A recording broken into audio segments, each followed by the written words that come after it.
Hi friends, எல்லாருக்கும் வணக்கம். Welcome to Madhunisha vlog. இப்போ தான் நம்ம சேனலை ஃபஸ்ட் டைம் பார்க்குறீங்கன்னா ப்ளீஸ் மறக்காமல் லைக் பண்ணி நம்ம சேனலை சப்ஸ்கிரைப் பண்ணி வச்சிங்க. அப்போ தான் நான் போகிற கிராமத்து வாழ்க்கை, என்னுடைய லைஃப் ஸ்டைல் எல்லாம் உங்களை வந்து சேரும். இப்போ வாங்க வீடியோக்குள்ளே போகலாம். இன்றைக்கி என்ன வீடியோனா, சண்டே என்னுடைய ஒன் டே எப்படி போகுது அப்படின்ற விலாக் தான் பார்க்க போகிறீங்க. வாங்க வீடியோக்குள்ளே போகலாம். நேற்றே வந்து ஈவினிங்கில் அரிசி ஊற வச்சுருந்தேன். சரின்னு சொல்லிட்டு காலையில் ஆட்டிடலான்னு சொல்லிட்டு ஃபஸ்ட்டு அதை ஆட்டிகிட்டு இருந்தேன். சரின்னு சொல்லிட்டு இந்த வாரம் சந்தைக்கே போகலை அப்படின்றதுனால தக்காளி பூண்டு சுத்தமாகவே இல்லை. ரசம் வைக்கிறதுக்கு கூட பூண்டு இல்லாமல் இருந்தது. சரின்னு சொல்லிட்டு பூண்டு தக்காளி ரோட்டு மேலே வந்துருந்தது. சரின்னு சொல்லிட்டு அதை வாங்கிட்டு நேற்று மீதம் இருந்த குழம்பெல்லாம் கொஞ்சம் இருந்தது. நண்டு குழம்பு அங்கே எங்கள் சின்னத்தை கொடுத்தாங்கன்னு சொல்லிட்டு எடுத்துகிட்டு வந்திருந்தாங்க. அதை மட்டும் நான் சாப்பிட மாட்டேன் அப்படின்றதுனால அது அப்படியே இருக்குது. சூடு பண்ணி மட்டும் வச்சுருக்கேன். கொஞ்சமாக கீரையும் இருந்தது. சரின்னு சொல்லிட்டு வெறும் சாப்பாட்டு மட்டும் வடிச்சிடலாம். ஏன்னா அந்த குழம்பு வேஸ்ட்டாக தான் போகும் அப்படின்றதுனால மதியத்துக்கு மேலே மட்டன் இருந்தது. மட்டன் நேற்று ஒரு ஆடு வந்து இறந்துச்சு, தூக்கு மாட்டினாப்புல இருந்தது அப்படின்னு சொல்லிட்டு 1 கிலோ மட்டன் வந்து 500 ரூபாய் அப்படின்னு சொல்லிட்டு கொடுத்துருந்தாங்க. சாட்டர்டே அதுவுமா செய்ய வேணாம், புரட்டாசி மாதமாகவும் இருக்குது, சனிக்கிழமை அதுவும் செய்ய வேணாம் அப்படின்னு சொல்லிட்டு எடுத்து வச்சுட்டு ஃப்ரிட்ஜில் பெரிய பெரிய பீஸாக அப்படியே கட் பண்ணாமலே கொடுத்துட்டு இருந்தாங்க. கட் பண்ணி எடுத்து ஃப்ரீசரில் வச்சுட்டேன். இருந்த பழைய குழம்பெல்லாம் சாப்பிட்டுக்கலாம் அப்படின்னு சொல்லிட்டு அதெல்லாம் காலையில் சாப்பிட்டோம்னா மதியத்துக்கு மட்டன் குழம்பு வச்சுக்கலாம் அப்படின்னு சொல்லிட்டு வெறும் சாதம் மட்டும் வடித்து வச்சுருந்தேன். சாதத்தெல்லாம் வடிச்சிட்டு அந்த குழம்பு எல்லாத்தையுமே சூடு பண்ணி வச்சுட்டு இருந்தேன்.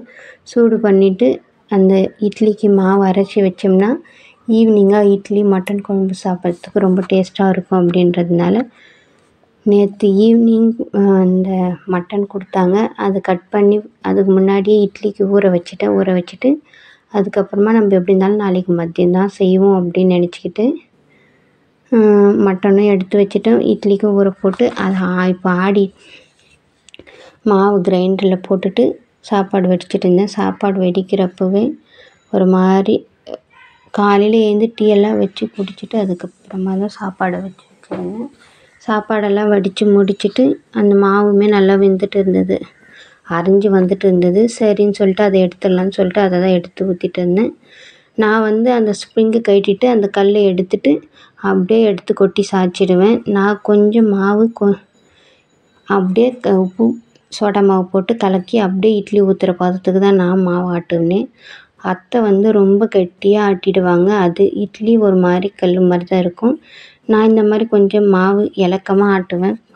ரொம்ப தண்ணியாகவும் இல்லாமல் ரொம்ப கட்டியாகவும் இல்லாமல் ஒரு மீடியம் பதத்துக்கு அப்படியே உப்பு சமையல் சோடா போட்டு அப்படியே இட்லி ஊற்றுற அந்த பதத்துக்கு தான் ஆட்டி வைப்பேன். எடுத்து அப்படியே ஊற்றிட்டு மொத்தத்தை இது பண்ணிட்டு ஊற்றிட்டு மொத்தம் வழித்து எடுத்துட்டு அதுக்கப்புறமா மொத்தம் க்ளீன் பண்ணி சாமானமெல்லாம் இருந்தது அதெல்லாமே கழுவி வச்சுட்டு அதுக்கப்புறமா நேற்று உருளைக்கிழங்கு குருமாவும் சப்பாத்தியும் செஞ்சுருந்தேன். அது இந்த குழம்பு இருந்தது. சரின்னு சொல்லிட்டு அது கூடவே சாப்பாடு வடித்து வச்சுருந்தேன்னா அதையுமே செஞ்சு சாப்பிட்டுட்டு அதுக்கப்புறம் வீடியோ எடுக்கவே டைம் இல்லை. ஏன்னா க்ளீனிங் ஒர்க்கெல்லாம் கொஞ்சம் போயிட்டு இருந்தது. இந்த ஆயுத பூஜைக்கு ஒரு நாளைக்கு ஒரு வேலை செஞ்சுட்டு இருந்தோம். இன்றைக்கி பெட்ஷீட்டு பாய் எல்லாத்தையுமே அலசி போட்டு இருந்தோம் அப்படின்னால வீடியோ எடுக்க முடியல. சரின்னு சொல்லிவிட்டு ஈவினிங் போல் அந்த மாவுக்கு புளிச்சு வந்திருக்கும்.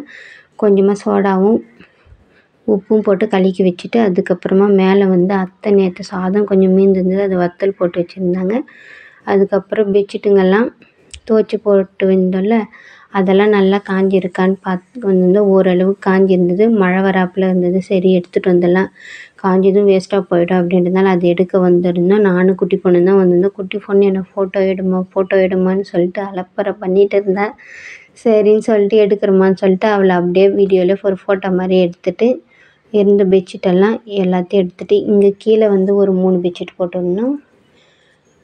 மேலே வந்து 3 பெட்ஷீட் போட்டிருந்தேன். கீழே வந்து சின்ன சின்ன பெட்ஷீட்டுங்கெல்லாம் போட்டிருந்தேன். ஏன்னா இந்த பெரிய பெட்ஷீட்டு போட்டோம்னா அந்த கம்பி அறுந்து விழுந்துச்சுன்னா கஷ்டமாயிடும் அப்படின்றதுனால எல்லா பெட்ஷீட்டும் எடுத்துகிட்டு வந்துட்டு இந்த டவுல் மட்டும் 2 இருந்தது, சாமானம் கொஞ்சம் இருந்தது, அதை கழுவி வச்சுட்டு அதுக்கப்புறமா தான் பெட்ஷீட்டெல்லாம் எடுத்துருந்தேன்.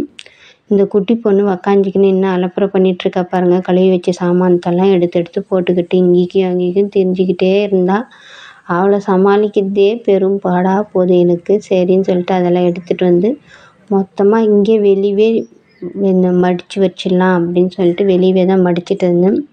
கொஞ்சம் துணியுமே இருந்தது, அதை மட்டும் எடுத்துகிட்டு போய் உள்ளே போட்டு பெட்ஷீட்டுங்கெல்லாம் மட்டும் இங்கேயே மடித்து எடுத்துகிட்டு போயிட்டேன்.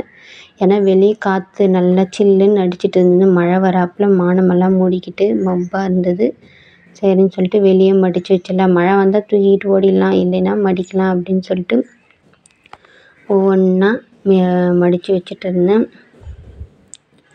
எல்லாத்தையும் மடித்து வச்சுட்டு அப்படியே வாசல் கொஞ்சம் கூட்டிகிட்டு சின்னதாக ஒரு கோலமும் போட்டு விட்டுட்டு இருந்தேன். இந்த பெட்ஷீட்டுங்கெல்லாம் மடித்து எல்லாத்தையும் எடுத்துன்னு போய் அரேஞ்ச் பண்ணி வைக்கிறதுக்குள்ளவே குட்டி பொண்ணு 4-5 டைம் என்னை எழுந்து வர வச்சுட்டா.